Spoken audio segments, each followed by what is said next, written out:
Hi, my name is Tiffany and welcome to my channel. The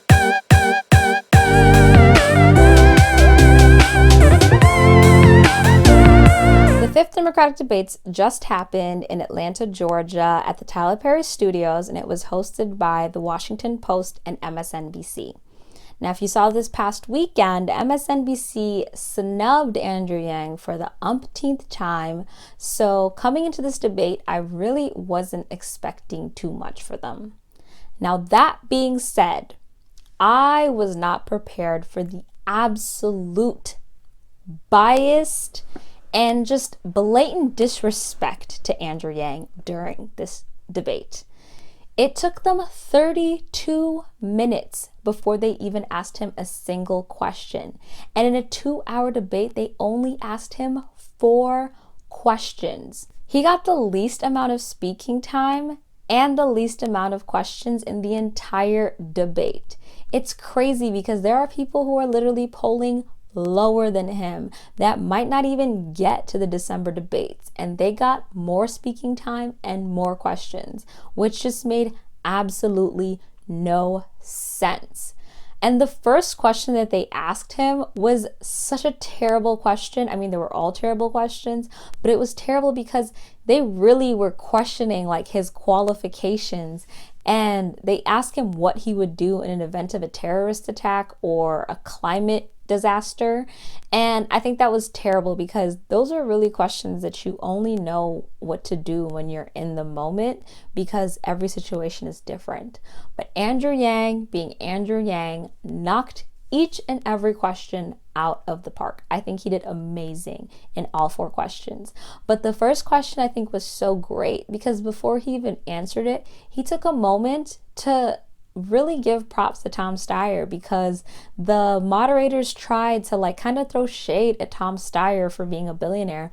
And I love Andrew Yang because he really is just a normal guy. Like, he's a human being who is compassionate and cares. And he gave Tom Steyer his props, like, hey, yeah, he's a billionaire, but you know what? Like, he's trying to actually do something positive with his money. Like, let's not dog people who are actually doing something positive with the money that they have. Especially considering how divisive this primary has been, really pitting billionaires as these evil people. And it's like, yeah, you know what? Some billionaires are terrible human beings, but there are some billionaires that, guess what? They're really trying to do positive things, and we should not hate them for it, like just because they're successful. And I really loved that he just stuck by his guns, and even though it might have not been a most popular thing to do, he's just being him, and that was so great. And every single question that they asked him, the paid family leave question, even that dumb question about his first phone call to Putin, I think he did great, saying that the first thing he would say is, sorry, I beat your guy. Like, I loved that. Like, Andrew Yang is so freaking smart, and he's got some like comeback, like he's a little smart ass, and I just like love that about him so much. But my favorite question that they asked him is the question about white supremacy. Now, this question is extremely important, especially considering like how toxic and just terrible like our climate has been in, like our cultural climate has been here in the States, especially with what happened at like Charleston, like with the hate crimes, how they've increased since Trump's presidency. I think it's such an important thing that is really plaguing us right now. And I love that the first thing that he said is that we need to label these hate crimes as domestic terrorism. And that is honestly, if you've been paying attention to any Black publication or any Black influencer after these hate crimes happen, that is literally what is echoed within Black and brown communities. It's that we need to start labeling these people as domestic terrorists, because that is exactly what they're doing. They are terrorizing people here domestically. And I love that that's how he started the question. But he didn't just sit there and demonize these people. He humanized it. He brought it back to his human stance and talked about how he met an activist that was radicalized at 14 who now is trying to help people that are stuck in that place, and how people don't get to the place of having so much hate in their heart because everything in their life is going great. they get there because they feel like they're left behind. They feel like they have no place to go. They feel like they don't fit in anywhere. And then there's this hate group that comes that's like, hey, you feel lost, you feel alone, we'll take you in. And I think that he brought up a really important point, bringing up gun violence and how so much of the gun violence that's happening in America is directly in correlation with men, and how they're really not feeling good about themselves or feeling left behind, and they're not developing in a way that they're becoming productive members of society. Andrew Yang, this has been his constant message, but I just loved how he brought it together with this question, because it's not really what you would expect. You would expect someone to attack this and be like, oh, they're terrible, they're evil, let's put them in jail, like ship him off to Mars. But he didn't do that, and I think that just like really distinguished who he is.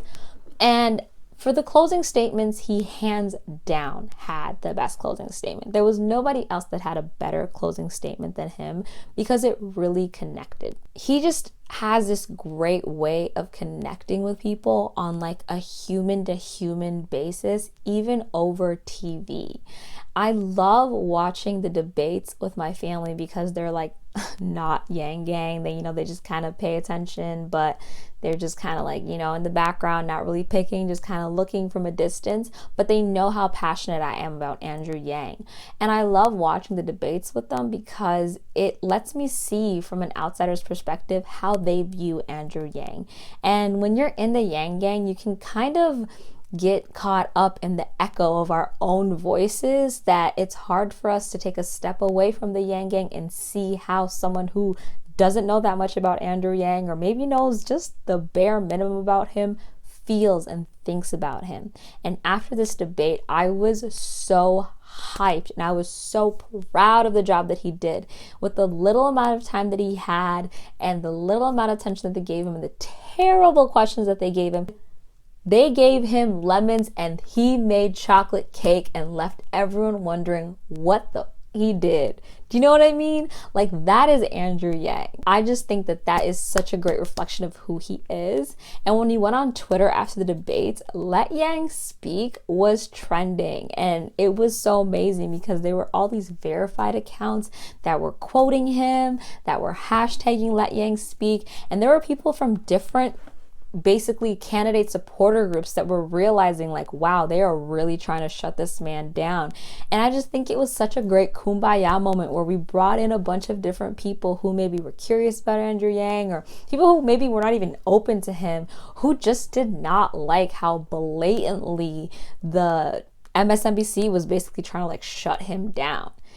So I just loved that because I think that it brought a lot of people who maybe weren't all the way there yet with Yang into the Yang Gang, or maybe just a step closer. Now they're Yang curious and they're looking into him. And I think that that means that this debate was a success. Now, after the debates, TMZ caught up with Martin Luther King Jr. III, who is Martin Luther King Jr.'s son.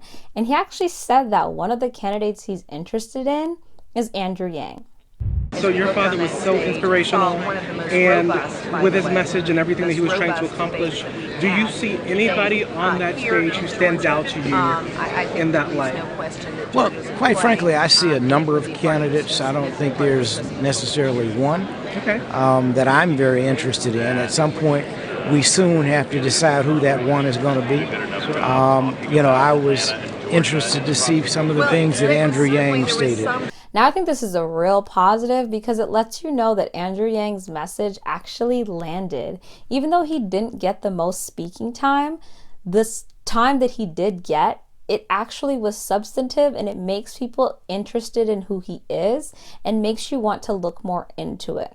And this is really positive because, as we all know, when you're interested in Andrew Yang, you end up going into a deep dive of all of his information, his podcasts, his website, and it really draws you in and you end up being Yang Gang. So I see this as real positive, and it makes you realize that he really doesn't need MSNBC, and the blackout is actually one of the best things that could have possibly happened for him. After the debates, I saw that Paget was live streaming, and I hopped onto her live stream for like 0.01 seconds, saw the comments in there, and I hopped all the way off.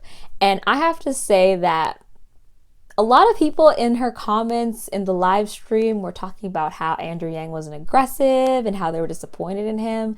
And I just have to say that I'm really confused why people thought that he was going to be aggressive.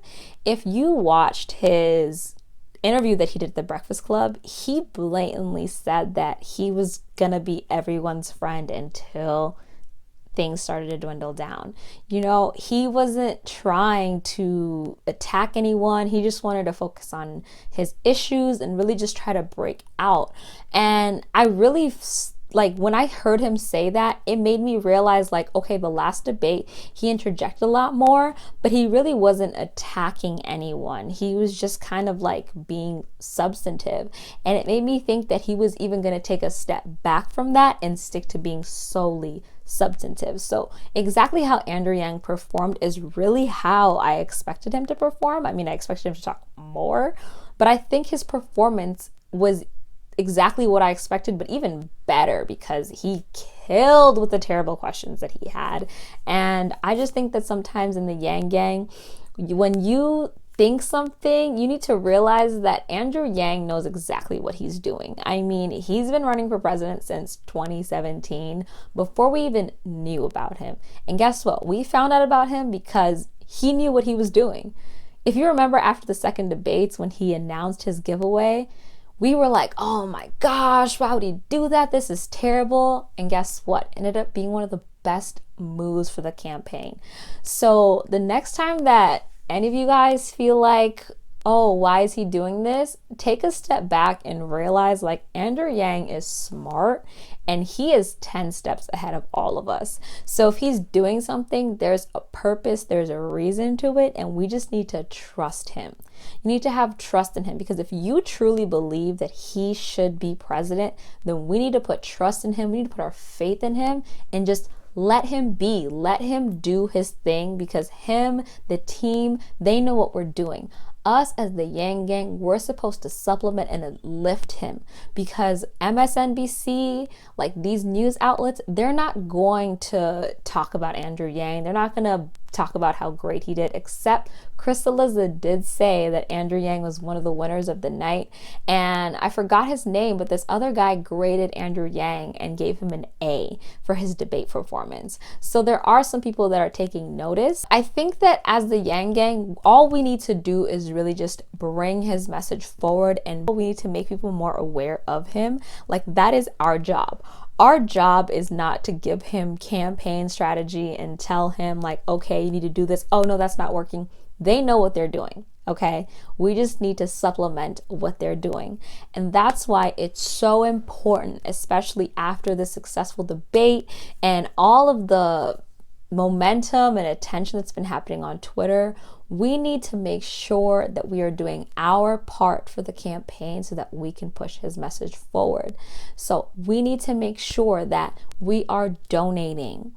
I mean, as of right now, we're not exactly on track to meet the 30 million goal. So if you've been donating, that's amazing. I think what you should do is maybe buy merch, maybe get other people to buy merch. That would be a really great way to donate while still getting something out of the deal. I know every single time that I get paid, I always give a little bit to Andrew Yang. It's like paying tithe at church. Like, every single time I get a paycheck, it's like, this goes to Andrew Yang, because we have to make sure that we do our part.